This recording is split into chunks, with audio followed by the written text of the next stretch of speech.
প্রিয় শিক্ষার্থী, এনআইএসডিএলএড বন্ধুরা সকলকেই আমার চ্যানেলের পক্ষ থেকে স্বাগতম। এনআইএসডিএলএড সম্পর্কিত গুরুত্বপূর্ণ আপডেট নিয়ে আবারও আমার একটি ভিডিও। আজকে আপনারা সকলেই জানেন যে এনআইএসডিএলএড শিক্ষার্থীদের জন্য একটি গুরুত্বপূর্ণ শুনানি রয়েছে সুপ্রিম কোর্টে। সেই শুনানিতে কোন কোন বিষয়গুলো এলো মোটামুটিভাবে আপনাদের সাথে আলোচনা করব এবং ফাইনাল দেখা যাক ফাইনাল শুনানি কী হলো, সেটা কি অর্ডার আসছে বা কি হচ্ছে সেটা তারপরে কিন্তু বোঝা যাবে, বা পরবর্তী শুনানি কি হবে বা কোন তারিখে হবে সেটা কিন্তু আপনাদের সময়ের সাথে সাথে কিন্তু জানিয়ে দেওয়া হবে।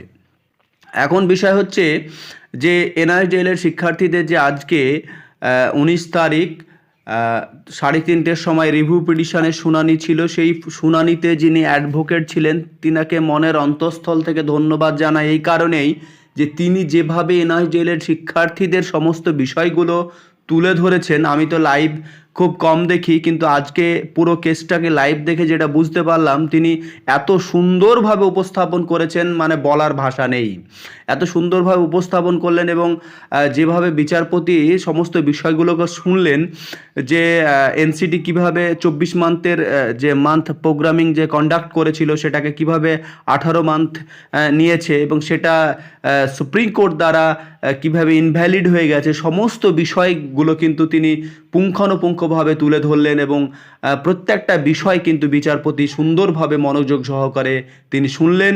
এবং তিনি যে অ্যাডভোকেট এনআইএসডিএলের পক্ষ থেকে বা এনআইএসডিএলের টিম নির্ধারণ করেছে, সেই অ্যাডভোকেট এত সুন্দরভাবে উপস্থাপন করেছেন, বলার ভাষা রাখে না।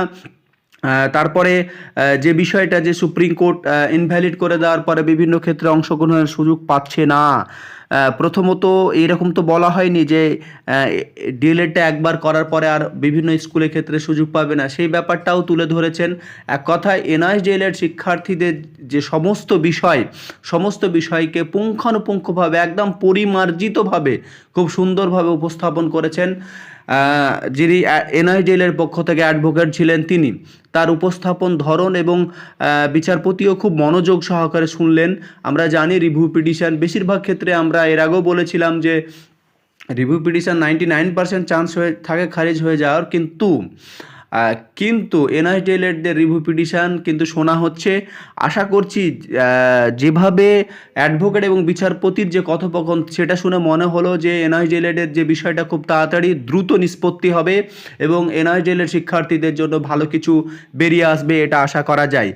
পরবর্তী শুনানি যে ব্যাপারটা বিচারপতির মুখ থেকে ক্ল্যারিফাই, এই বিষয়টাকে পুরো ক্ল্যারিফাই করে দিতে হবে, এইরকম একটা বিষয় উঠে এলো। এখন ফাইনাল কিছু বলা যাবে না, এখন শেষ পর্যন্ত বিষয়টা কি আসছে তারপরেই বোঝা যাবে। তবে মনে হলো যে না, এনআইএসডিএলের শিক্ষার্থীদের দিকে পজিটিভ কিছু রয়েছে, কারণ এনআইএসডিএলের শিক্ষার্থীদের যেভাবে বিষয়গুলো শুনছিলেন তাতে আমার মনে হচ্ছিল যে না, এনআইএসডিএলের শিক্ষার্থীদের এবার কিছু হতে পারে। যাই হোক, কেসটা তো অন্তত শোনা হয়েছে, সমস্ত বিষয়গুলো এনআইএসডিএলের পক্ষ থেকে রাখা হয়েছে, সমস্ত বিষয় তুলে ধরা হয়েছে। এটাই ছিল আমাদের জন্য একটা বড় চ্যালেঞ্জ, যে আমাদের বিষয়গুলো যেন শোনা হয়, প্রত্যেকটা বিষয়কে তুলে ধরা হয় এবং এনআইএসডিএলের শিক্ষার্থীদের যে কেস সেটা দ্রুত নিষ্পত্তি করা হয়। এবার বিষয় হচ্ছে পশ্চিমবঙ্গে যে আমাদের এনআইএসডিএলের শিক্ষার্থীদের যে এবং বিএড শিক্ষার্থীরা যে কেস করেছে নিয়োগের ক্ষেত্রে 2022-এ আপকামিং যে ইন্টারভিউ নোটিফিকেশান আসতে চলেছে, সেখানে অংশগ্রহণের যাতে সুযোগ পাই, সেক্ষেত্রেও দেখা যাচ্ছে যে পশ্চিমবঙ্গের যে এনআইএসডিএলের শিক্ষার্থী রয়েছে তারাকে একজোট ঐক্যবদ্ধ হতে হবে এবং প্রয়োজনে কৌশিকদার সাথে কথা বলে দেখা যাচ্ছে যে এনআইএসডিএলের শিক্ষার্থীরা যাতে সুযোগ পায় সেই বিষয়ে কিন্তু নজর দিতে হবে। কারণ 1 ইঞ্চি জায়গা কিন্তু কাউকে ছেড়ে দেওয়া যাবে না, সে যেই হোক না কেন, লড়াই কিন্তু চালিয়ে যেতে হবে। তার আজকের যে শুনানি তাতে বোঝা যায় যে এনআইএসডিএলের শিক্ষার্থীদের সুদিন আসতে চলেছে খুব তাড়াতাড়ি। এখন দেখা যাক শেষ পর্যন্ত কি হয়। তবে এখন পর্যন্ত শুনানি দেখলাম আমি 4:02 পর্যন্ত, কিন্তু আমাদের মুর্শিদাবাদে ইন্টারনেটের অভাবের কারণে পুরো কেসটা দেখা যাচ্ছে যে শুনানিটা শোনা হলো না, এর জন্য দুঃখিত। তবে বিষয়গুলো যেগুলো উঠে এলো এনআইএসডিএলের শিক্ষার্থীদের জন্য ভালো কিছুই আমরা দেখতে পেলাম। এ হচ্ছে বিষয়। এখন তারপরে আরেকটা যে প্রশ্ন, যে এনআইএসডিএলের শিক্ষার্থীদের ইন্টারভিউ কী হবে, অবশ্যই ভালো কিছু আসবে। দেখা যাচ্ছে যে ইন্টারভিউরও সুযোগ পাবে। এনআইডিএলের শিক্ষার্থীদের ভবিষ্যৎ ভালো আছে, এটুকু মাথায় রাখবেন, কারণ এনআইডিএলের শিক্ষার্থীরা 1 ইঞ্চি জায়গা কাউকে ছেড়ে দেওয়ার জন্য প্রস্তুত নেই। সকলে ভালো থাকবেন। আপডেট এইটুকুই, পরবর্তীতে আপডেট অবশ্যই পেয়ে যাবেন। ইন্টারনেটের অভাব কারণে সমস্যা হচ্ছে, তবে আপডেট আপনারা পেয়ে যাবেন। এনআইডিএলের শিক্ষার্থীদের কি হচ্ছে, কি বর্তমান অবস্থা